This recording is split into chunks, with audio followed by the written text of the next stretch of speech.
오늘도 재미난 책 동의보감을 읽어드리도록 하겠습니다. 오씨, 아직 반도 못 읽었네. 자, 몽설 모로 누워 다리를 구부리고 자는 것을 몽설 예방에 좋다. 자는 것이 몽설 예방에 좋다. 몽설 뭐지? 수면 중에 달콤한 꿈을 꾸다가 부지불식간에 사정을 하는 수가 있는데 몽설 또는 유종이라고 한다. 이런 경우 깨림칙하고 정력이 낭비되어 몸이 쇠약하지 않나 하는 걱정을 하기도 한다. 결혼 전이 독신 남성들은 그만큼 성에 대한 관심이 예민한 것이다. 그러나 심한 성신경 쇠약증이 아닌 이상 건전한 젊은이에 있어서는 거의 걱정할 필요가 없을 정도다. 몽정을 한다는 걸 또 옛날에 몽설이라고 했나 보네. 씩씩한 나의 원기가 왕성할 때 생각은 꿈틀거리는데 뜻이 이루어지지 않을 때 음심이 발동하여 몽설 또는 유종이 생기게 된다. 몽설은 발산시키지 못해서 생기는 것인데 평범한 의사들은 정액이 충만해 있기 때문인 줄 모르고 배설되는 것을 멈추고 고정시키려고만 하는데 막으면 막을수록 더욱 많이 가득 차서 병이 도리어 더욱 심하게 된다는 것을 깨닫지 못하고 있다. 젊은 사람들에서 나타나는 몽설에는 세 가지 징후가 있다. 젊어서 원기가 왕성하거나 독수공방을 지키는 호라비가 스스로 눌러 조심하면서 정력을 억제할 때 자기도 모르는 사이에 청력이 나오게 된다. 마치 병에 물이 가득 차 넘쳐 흐르는 격인데 그런 경우에는 약을 쓰지 않아도 좋다. 대부분의 경우는 병을 기울여서 물이 쏟아져 나오는 것인데 이것도 경한 것이기 때문에 완화한 약을 쓰는 정도로 괜찮다. 그러나 오장이 시약한 끝에 고갈된 결과 몽설이 생기는 것은 마치 병에 금이 가서 그 틈으로 물이 나오는 것에 해당되므로 크게 보완해주는 탕약을 복용케 하여야 한다. 바로 눕지 말고 모로 누워 다리를 구부리고 잠을 자는 것이 몽설 예방에 좋다는 구절도 있다. 모로 누워서 잠을. 어쨌든 연정유결 정력은 신체의 근본. 지금 이미 작고하였지만 필자가 아는 본초학자 한 분 계셨는데 80세에도 정력이 왕성하다는 것을 자타가 모두 인정하고 있었다. 배꼽 밑의 단천에 힘을 주어 언제나 단단하게 하면서 손바닥으로 아랫배를 문질러 마찰하는 것이 비결이라고 자랑했다. 힘을 주어 언제나 단단하게 하면서 손바닥으로 아랫배를 문지른다고? 그와 비슷한 물리적인 방법으로 정력을 단련하는 방법이 동의보감에 나와 있다. 정력을 단련하는 비결. 밤중 자정에 옷을 벗고 일어나 앉아서 두 손바닥을 비벼서 열이 나게 한 다음 한 손으로 페니스의 귀두부를 감싸고 한 손으로 배꼽을 덮고 오랜 시간 정신을 집중시킨다. 이렇게 하기를 매일 계속하면 정력이 왕성해진다. 티베트 사람들이 장수한다고 하는데 매일 밤 잘 때 손으로 음부를 감싸 쥐어 따뜻하게 하기 때문인 것 같으며 그런 것도 하나의 방법일 것이다.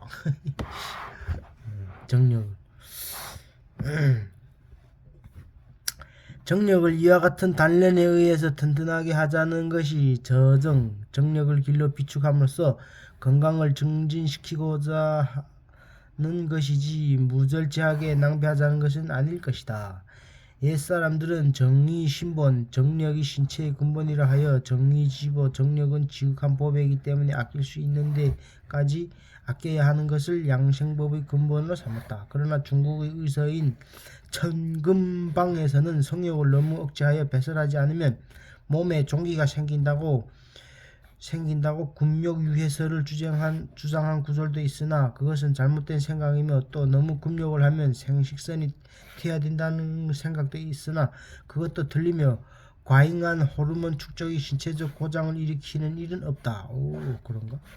다만 욕구불만으로 불면증과 정신적 고민이 생겨서 신경쇠약이 되는 경우가 있으나 과용함으로써 생기는 폐단에 비하면 대수롭지 않은 정신수양에 의하여 극복하여야 한다. 정력도 아끼면 건강에 좋다는 거예요.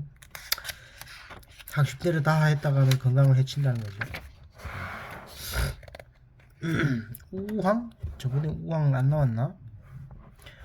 우황은 어린이들이 모든 병을 고쳐준다. 인도에서는 소를 신성시하여 쇠고기를 먹는다는 것은 생각도 할 수 없다. 아닌 게 아니라 소처럼 우리에게 고마운 동물이 없다. 평생을 사람을 위하여 뼈가 빠지게 일하거나 또는 영양이 부족한 우유를 공급하다가 나중엔 결국 희생되어 살가죽 뼈 모든 것을 손뒤에 바쳐 사람에게 봉사하니 말다. 또 약으로도 보더라도 소의 모든 부분치고 약이 되지 않는 것이 없다. 그중에 하나로 고귀한 동물성 생약인 우황이 있다.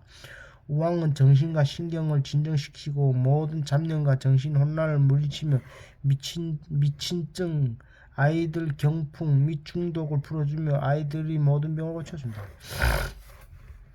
현대 양리학적으로도 혈압 강화 작용, 강심 작용 등이 있음이 알려져 있고 우황은 소의 쓸개 속에 생긴 결석, 즉 담석인 것이다. 소 쓸개.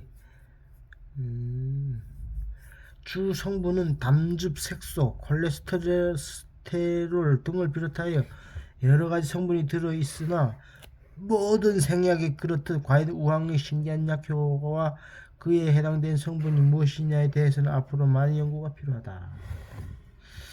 우황을 뱃속에 지니고 있는 소는 털과 가죽에 광택이 나며 눈은 핏빛으로 빨갛고 때때로 소리를 지른다. 소를 놀라게 하면 우황을 토해내는데 그것을 물 담은 그릇에 받으면 크기가 달걀 노른자만 하다. 우황은 가짜가 많다. 시험하는 방법은 손톱 위에 문질러 발라볼 때 손톱이 물들어 노랗게 되는 것이 진품이다.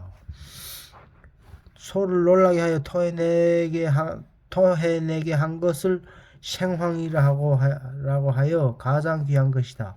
오늘날은 도살장에서 잡은 소의 간과 쓸개 속에서 찾아낸다. 우황청심원. 우황은 우리나라 고려황이 으뜸. 요새는 우황을 오스트레일리아 또는 남북 아메리카에서 생산되는 것을 수입해 오고 있지만 옛날에는 우황이라고 하면 우리나라 고려황을 으뜸을 쳤다. 인도에서 나오는 것을 광학, 중국의 만주 등지에서 산출되는 것을 동우황이라고 하였다. 중풍으로 뇌졸중이 되어 인사불성이 되었을 때 구급약으로 애양되는 우황청심원도 우리나라 제품이 제일 좋았기 때문에 중국이나 일본에서는 우리 우황청심원을 구하는 것이 소원이었다. 그런데 시대가 변하다 보니 요새는 홍콩에서 우황청심원을 우리나라로 끼어들어 오느라고 야단들이니 어이없는 노릇이라 아니할 수 없다. 우황청심원은 중풍으로 뇌졸중이 된 것을 다스린다. 즉 인사불성이 되거나 가래가 막혀 호흡이 통하지 않으며 정신이 혼미해지고 언어가 막혀 혀가 잘 돌아가지 못하며 안면신경마비로 눈과 입이 삐뚤어지고 손발이 말을 듣지 않는 등의 증상의 효과가 있다. 정말 이렇게 좋은가? 모르겠네. 어쨌든 우황청심원 국산이 제일 좋다네. 그리고 우황청심원은 우황의 산약, 감초, 인삼 등을 비롯해서 30가지 가까운 약재를 배합하여 만든 환약이다. 뇌졸중은 뇌혈관의 혈액순환이 급격한 고장 때문에 생기는 증상이며 돌연히 의식을 잃고 쓰러져서 수족마비와 혼수상태가 오는데 현재 우리나라의 사망률 중에 1위를 차지하고 있다. 뇌졸중은 뇌혈관이 파열되어 출혈이 되는 경우, 뇌일혈과 뇌혈관이 막혀서 뇌연화가 생긴 경우 와 지주막 하출혈 앞의 2가지 면에 비하면 적다의 3가지가 있다.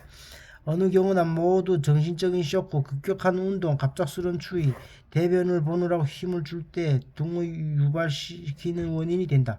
평상시에 식생활과 운동을 합리적으로 하여 혈압과 혈관 관리를 잘하면 문제가 없다. 사향소합원도 급할 때 쓰는 구급약이라는 것을 알고 근본적인 치료를 게을리해서는 안 된다. 어쨌든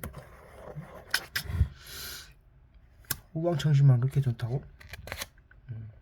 또 하서장리법. 건강관리는 여름이 가장 어렵다. 사람의 건강이 추운 겨울에는 오히려 딴 계절보다도 괜찮아서 식사도 잘하고 체중도 늘게 된다. 그러나 여름은 추위의 위협이 없음에도 불구하고 자칫하면 체력이 소모되고 지쳐서 식욕이 떨어지고 소위 더위를 탄다고 하여 몸도 여이는 현상이 일어난다. 1년 중에 가장 건강 관리가 하기 힘든 때가 여름이라고 되어 있다. 여름철 석 달 만물이 무성하는 계절이라 하여 번수라하며 천지기가 서로 작용하여 만물이 꽃피고 열매 맺으며 밤에는 늦게 자고 새벽에는 일찍 일어나 하루 종일 부지런히 활동하고 만사에 신경질 내지 말고 좋은 성과를 올리게 하며 밖에서 친한 사람이 불어나서 나가듯이 순리대로 기운을 피는 것이 여름에 순응하여 양생하는 길이니라. 만약 이와 반대로 하면 속이 골아서 가을에 가서 학질에 걸리게 되며 걷어들임이 적고 속이 비어 겨울에 이르러 중병을 앓게 된다.